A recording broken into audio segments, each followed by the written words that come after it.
There's a lot of spirits on this property. There's a lot.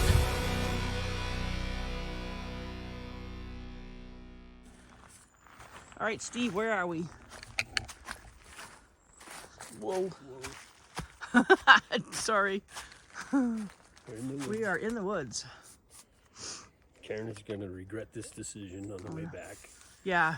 Because we just went down a very steep grade for quite a while. Yeah.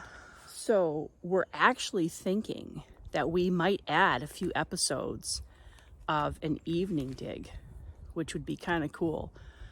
As I'm walking around here, I'm just thinking this would be kind of a creepy hike in at night. So we've got a couple places that we're thinking of doing that, just to see if the energies are different.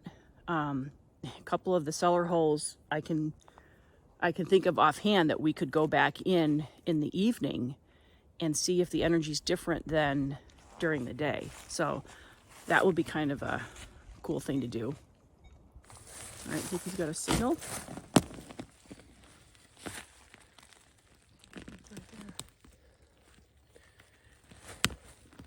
And it is probably part of a barrel. That's what it looks like. It's got nails in it.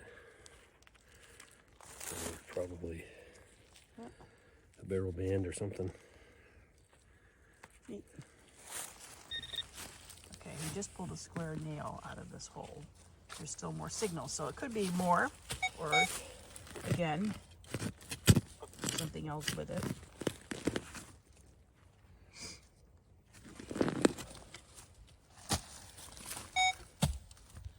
Still getting used to the new detector. Oh, that's a big one. Nail. That's a cool one. Yeah, that's a good size one.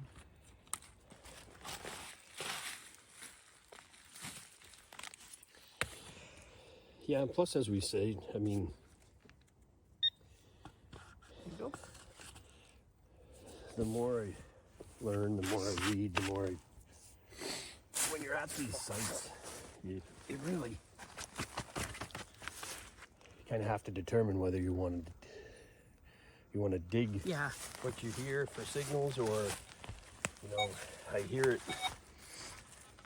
There's a book that I'm currently reading about this new detector, and the guy, he reiterates constantly the fact of you could pass up the find of the day by thinking it was a square nail, and it could be, you know, valuable or a collectible item in a different position than you're used to hearing the signal from. So I mean, unless I was getting constant signals and digging up constant square nails, when we're out here like this, I tend to dig a solid signal. If it repeats itself, I usually dig it. Well, the other thing too is we're kind of like teasing about, oh, it's a square nail, but those, like, that was a good sized nail, and those are handmade. That's not something that you go to the store and you buy a set of square nails. So they're relics. Well, They indicate there's a building here. That's the most important part, is that there was timelines it. We just tease because, like with anything that you do, when you're always digging square nails, it kind of gets a little monotonous after a while, but we don't show every single one of them. Is the nickname. Yeah. Yeah, but the last dig was, we changed it. It's not Square Nail Steve anymore. It's the Button Man. The Button Man.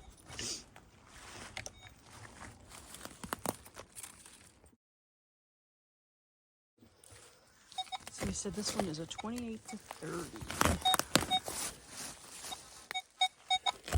This thing gets chatty because of that.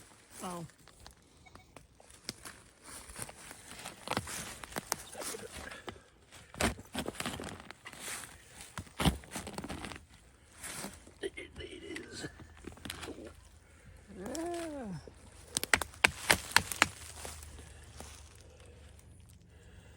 would you say that is?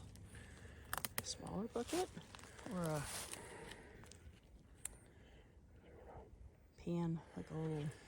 Well, it definitely, it's got like a decorative ring around it, so there's like some sort of a little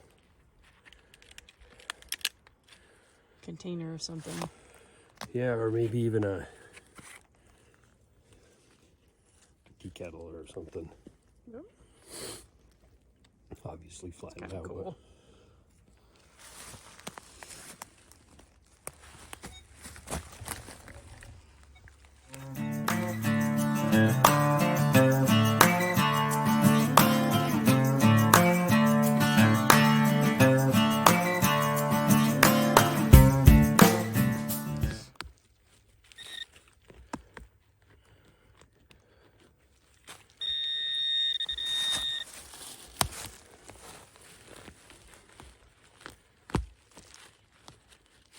Another piece of the can, I think. Oh yeah. Oh, it's got that same design. Yeah, I wonder what, See? that's the same thing as over there. So would these be potentially like not how we see sap buckets, but would this be? No, No, I don't think so, but you would know. So this one's got the actual handle on it, I think. I think it's a teapot. Really? Well, that would be the squished out, Yep. or an oil can or something. You know what I mean? That would either been the handle or Or the strap. or the spout. Oh, yep. Why he would have done this? Well, that's kind of neat. So just think of this. This is something obviously used in daily life. It's got the little hinge thing. That's pretty neat. Pretty cool.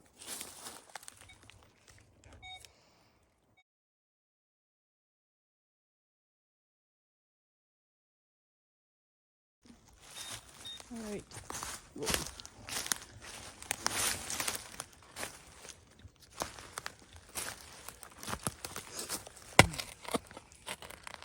Brick in here.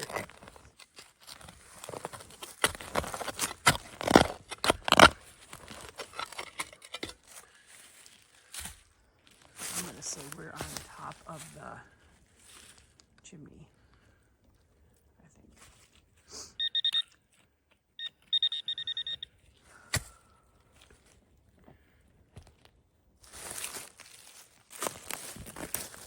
Which I'm going to take a wild guess and say that those items were part of cooking. Because if this is the chimney here that we're sitting on top of, those container buckets or whatever you want, the teapot, are all down here. So it makes you wonder if that was the kitchen area. The hearth may be right in here.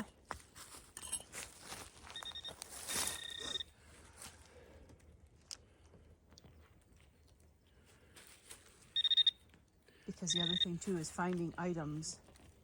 The location of where you find the items too can give you a little bit of a visual of maybe the layout of the house.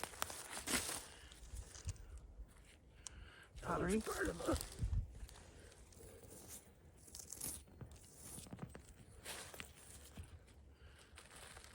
Oh, look at that. I'm actually taking pieces of the pottery because I didn't realize that that was a big thing.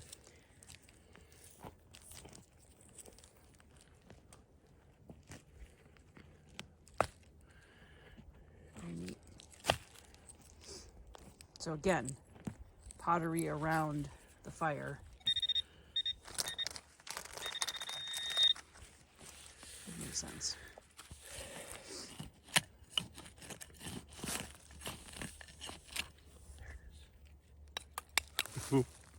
And so And it a knife. continues. And a knife, yep.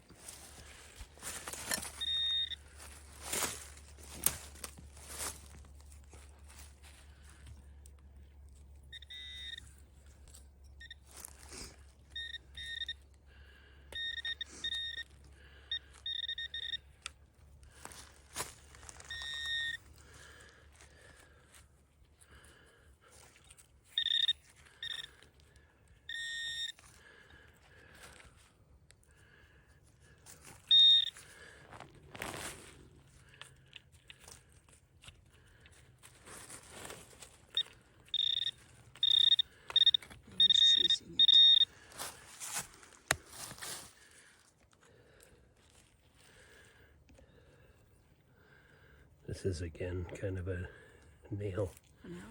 Nail.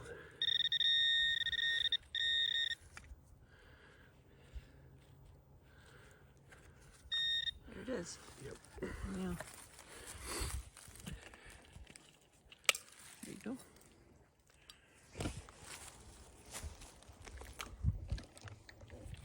It's a beer can. Surface find. What kind of beer is this? Brewies. It's got a man on the top. Huh. Brewies Ale. I'll have to look that up. Oh, that's kind of cool. Did you see the bottom? Yeah, that's how they would have opened it. It's weird they did it upside down. That's so weird.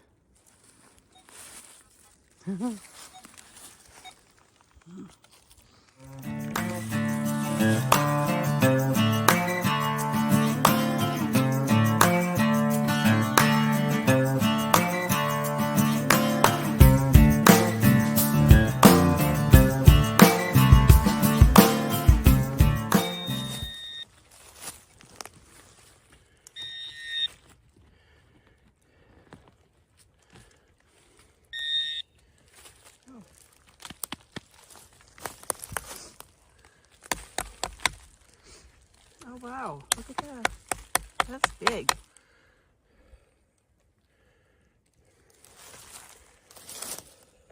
So what is that? I don't know. Some sort of Harness strap? horse Yeah. buckle. Maybe. I don't know. I've never seen one with that With a square. big square thing there. Definitely a buckle. Very cool.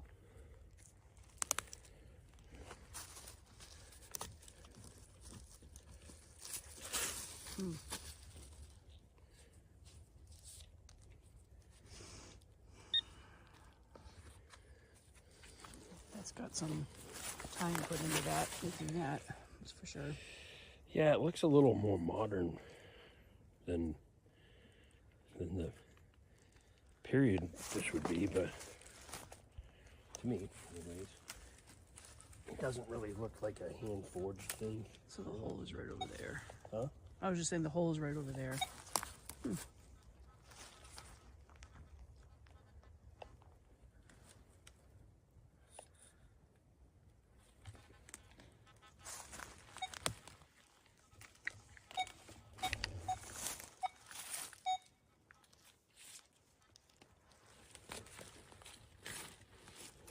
just kind of looking around to see what we might potentially be standing in. This would be an animal area or not. Because the road is right there. We've got the stone wall, but it's not enclosed at all. At least at what I can see. To indicate if we were like in a barn or an animal pasture. Then again, it's hard to tell with these places too how large the house was.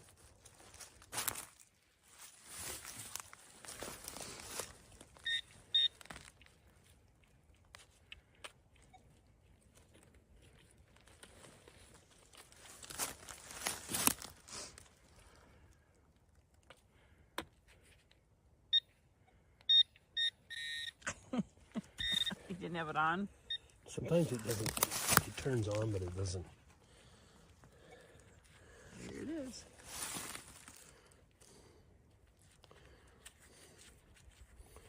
That's a shotgun shell. This area over here I am very drawn to, back there. I'm seeing a lady, she's finally kind of showing herself to me. She's come from that back area. She's been standing kind of off over here.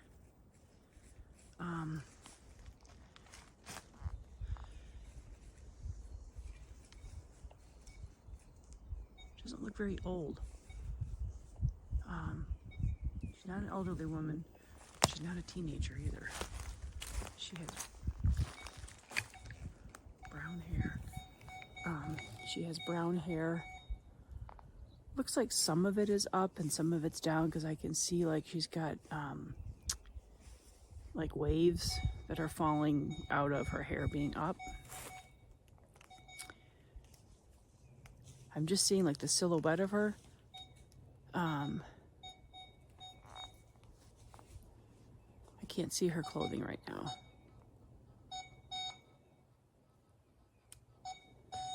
She's been coming up from that back area, so I wonder if there's something back there.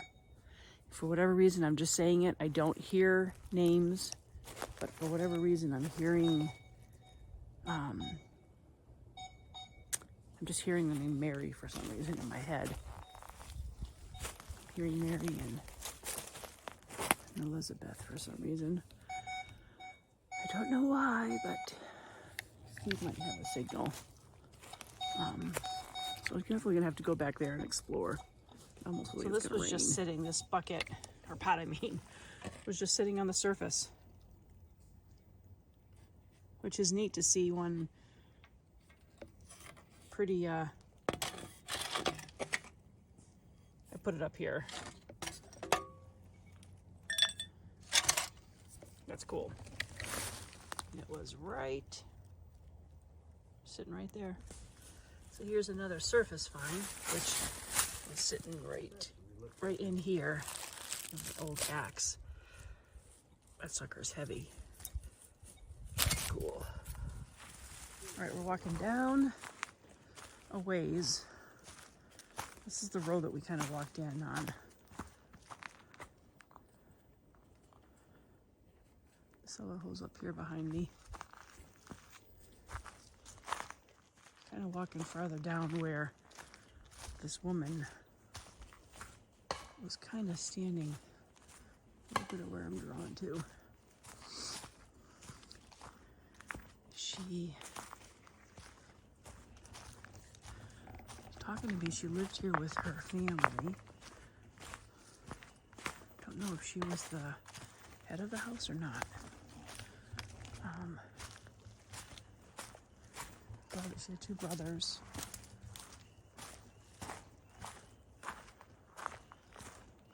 All right, I can't walk and talk here.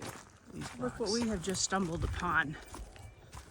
A cemetery out in the middle of nowhere.